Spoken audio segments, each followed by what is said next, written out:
Everything changes when you have a pension. The retirement math nobody recalculates. Most retirement advice you will find online was written for people with no pension. That makes sense. Defined benefit plans have become genuinely rare in the private sector, and most personal finance content is built around the assumption that your retirement income depends entirely on whatever you manage to accumulate in tax-advantaged accounts over 30 years of employment. But if you have a pension coming, almost every rule of thumb you have ever heard about retirement changes. The 4% rule. They'll save 25 times your expenses calculation. They'll $2 million target your colleague sent you from a retirement calculator. All of it shifts, and in most cases, it shifts in your favor. Having a pension is a bit like arriving at a potluck and discovering someone already brought the entire main course. You still need to bring something, but the pressure, the math, and the strategy are all fundamentally different. What a pension actually is. A pension, formerly called a defined benefit plan, is a retirement benefit where your employer promises to pay you a fixed monthly income for the rest of your life, beginning at a specified retirement age. The amount is typically calculated using a formula that incorporates your years of service and your final salary, or average salary over a defined period. A teacher with 30 years of service, a firefighter, a federal employee, a long-tenured municipal worker.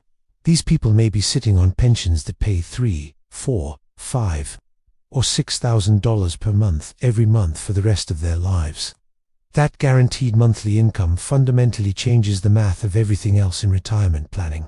It changes how much you need to save, how aggressively you need to invest when you claim Social Security, how you think about market volatility, how you structure your investment portfolio, all of it. And yet people with pensions regularly make retirement decisions as though they do not have one, stressed about whether their 401k balance is large enough, panicking during market corrections, targeting a $2 million nest egg because some generic financial calculator told them to. That is a misapplication of advice designed for a fundamentally different situation. The 4% rule does not apply the same way. You have heard the 4% rule. If you have a retirement portfolio, you can withdraw 4% per year, and historically, your money should last 30 years. To generate $40,000 per year, you need $1 million. To generate $80,000, you need $2 million. It is a useful framework. But here is the specific problem it is solving. It is trying to ensure your portfolio can cover all your living expenses indefinitely. If you have a pension, your pension is already doing some or most of that job. A concrete example. Say your annual retirement expenses are $70,000. Your pension pays $36,000 per year, and Social Security will eventually add another $24,000. That is $60,000 in guaranteed income. You only need $10,000 per year from your portfolio. To generate $10,000 per year at a 4% withdrawal rate, you need $250,000 in your portfolio. Not $2 million, not $1 million, $250,000. This does not mean you should only save $250,000 more assets. Always provide more flexibility. Healthcare costs are real and unpredictable, and building additional reserves beyond your income gap has genuine value.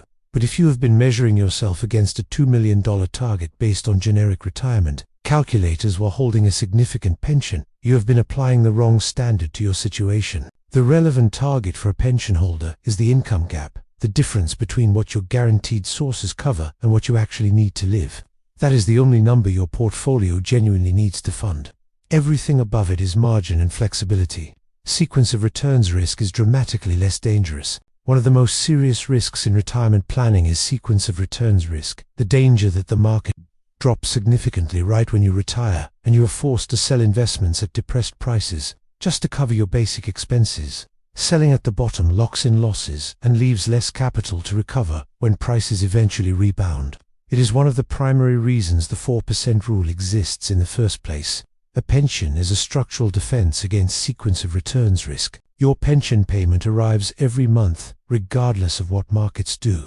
If the broad market falls 30% in your first year of retirement, your pension does not fall with it. You are not forced to liquidate anything. You can leave your investment portfolio untouched, allow it to recover, and potentially buy additional shares at lower prices if you have surplus cash available. This is one of the most underappreciated advantages of a pension, and it rarely gets discussed clearly. Most retirement planning discussions treat market volatility as a threat you have to architect around through conservative asset allocation, cash buffers, and bucket strategies. All of those tools exist because people without guaranteed income need to be able to survive a bad market sequence without destroying their portfolios. If your pension covers your baseline living expenses, you can afford to be a patient investor in a way that pure portfolio retirees simply cannot. You are not dependent on your portfolio for basic survival. Market downturns, from this vantage point, are opportunities rather than emergencies. Social Security timing gets more complex. The conventional wisdom on Social Security is to delay as long as possible, ideally to age 70, to maximize your monthly benefit. For most people without pensions, this advice is mathematically sound. The longer you wait, the higher the monthly payment. If you live into your 80s or beyond, delaying almost always wins in cumulative benefit. But with a pension, the calculation shifts. First, your pension may already be covering most or all of your income needs. If that is the case, you have real flexibility in when you claim Social Security. You are not forced to claim early for cash flow reasons. You can genuinely optimize the decision rather than taking what you need when you need it. Second, certain government workers with pensions face the windfall elimination provision, a federal rule that reduces Social Security benefits for people who receive pensions from employment that was not covered by Social Security taxes. If this applies to your situation, your Social Security benefit is already lower than the standard formula would produce. This can meaningfully change whether delaying to 70 makes mathematical sense. Since you are delaying a smaller base benefit, generic Social Security advice ignores the pension variable almost entirely. Running the actual numbers for your specific combination of pension income, Social Security benefit, and anticipated expenses, ideally with a financial planner who understands both sides of the calculation, is far more valuable than applying a general rule. You can take more risk, or less, and both can be right. This is something that genuinely surprises people. A pension can justify taking more investment risk in your portfolio, not less. The primary reason people shift toward conservative bond-heavy portfolios as they approach retirement is to reduce the danger of selling equities at a loss to cover living expenses. If your pension already covers your living expenses, that reason largely disappears. Your portfolio does not need to generate monthly cash flow. It can sit, compound, and ride through market cycles without you needing to touch it for years or decades. That means you may be able to maintain a more growth-oriented portfolio longer than most retirement planning frameworks would suggest, because your actual need to draw down the portfolio is limited to your income gap, which may be small. The opposite approach is also valid. Some pension holders look at their guaranteed income, decide they have already secured everything they need, and choose a conservative portfolio specifically because their basic needs are covered, and they prefer low volatility and better sleep over maximizing long-term returns. For them, the portfolio is not the engine, it is the cushion. What changes with a pension is that neither of these positions is forced on you. You can choose based on your goals rather than based on necessity. Are you building wealth to pass to the next generation? An aggressive allocation may make sense. Are you planning for a travel budget and occasional large expenses with minimal financial stress? A conservative position may serve you better. The pension is what creates that choice. The psychological dimension most financial content misses. There is a dimension to having a pension that financial content almost never addresses directly, and it may be the most practically significant one. A significant portion of retirement anxiety is anxiety about uncertainty. Will my money last? What if the market crashes the week I retire? What if healthcare costs spiral beyond my projections? What if I lived significantly longer than expected?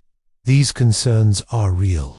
They are also substantially reduced when you have a guaranteed income stream that cannot be outlived and does not fluctuate with markets. Research on retiree well-being has consistently found that people with guaranteed income sources, pensions, annuities, strong Social Security benefits, report higher life satisfaction and lower financial anxiety than retirees relying entirely on portfolio withdrawals, even at comparable wealth levels. A retiree with a pension and a $400,000 portfolio often reports less financial stress than a retiree without a pension and an $800,000 portfolio. The reason is structural. When your baseline expenses are covered by income that cannot run out, you can spend from your portfolio with confidence rather than with rationing instincts. You can take the trip, renovate the kitchen, help a family member, enjoy the retirement you spent 30 years working toward. The fear of running out, which quietly dominates many retirees' spending decisions, simply has less purchase when the floor is guaranteed. A pension is effectively a permission slip to actually spend and enjoy retirement, rather than protecting an account balance at the expense of the life you intended to live. Mistakes pension holders still make. Having a pension does not make retirement automatic. These are the specific mistakes that recur. Ignoring inflation is the most common and most expensive. Some pensions, particularly older ones, and certain state plans, do not include cost of living adjustments. A pension paying $3,000 per month today that lacks inflation adjustments will still pay $3,000 in 20 years. $3,000 in 20 years, however, will purchase significantly less than $3,000 today. If your pension does not have a cost of living provision, your investment portfolio needs to compensate for that gap over time. Misunderstanding survivor benefit options is the second significant mistake, and it is one with permanent consequences. Most pensions offer a higher monthly benefit that ends at the pensioner's death, or a lower monthly benefit that continues to a surviving spouse. Choosing the maximum individual benefit without fully modeling what happens to a surviving spouse's income if the pension holder dies first has left many people in genuinely difficult situations. This decision cannot be undone once retirement begins. Work through every scenario carefully before signing. Treating the pension as sufficient and building no other assets is a third pattern. Healthcare expenses, long-term care costs, home maintenance, family support, and the general unpredictability of a multi-decade retirement all require financial resources beyond a fixed monthly payment. A pension is an excellent foundation. It is not a complete financial plan. Finally, understanding what protections apply to your pension matters. Private sector pensions are insured by a federal guarantee program up to certain annual limits. Government pensions at the federal, state, and local level are backed by a taxing authority. The specific protections and limits vary by pension type and structure. Knowing what you are actually guaranteed under different scenarios, including employer financial difficulties, is worth understanding before you depend on it. What the pension changes about your portfolio target. Most retirement calculators generate a single target number, a portfolio size that at a 4% annual withdrawal rate would fund your desired annual expenses indefinitely.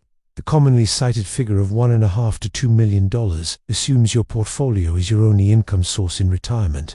When you have a pension, this target needs to be rebuilt from your actual numbers rather than borrowed from a generic framework. If your target retirement spending is $70,000 per year, your pension pays $36,000 annually, and Social Security adds $24,000. Your guaranteed income floor is $60,000, leaving a gap of only $10,000 that your portfolio needs to cover. To generate $10,000 per year at a 4% withdrawal rate requires $250,000 in portfolio assets. Compare that to a retiree with no pension and no Social Security who needs the full $70,000 from their portfolio. Their required portfolio is $1.75 million. Same spending target, vastly different portfolio requirement. The pension is doing the work of more than $1 million in accumulated savings. This calculation is worth running with your actual numbers before accepting any generic retirement figure as your personal target. The legacy question. One dimension of pension planning that rarely receives adequate attention is what happens to the income stream after death. Pensions are typically not inheritable, the way portfolio assets are. When a pensioner dies, and depending on the survivor benefit election, when their spouse dies, the payments stop. The income stream does not pass to children or other heirs. There is no residual asset to transfer. Portfolio assets, by contrast, pass directly to heirs through a beneficiary designation. A $400,000 investment account transfers intact at death. A pension does not. For pension holders with legacy goals, this asymmetry matters significantly.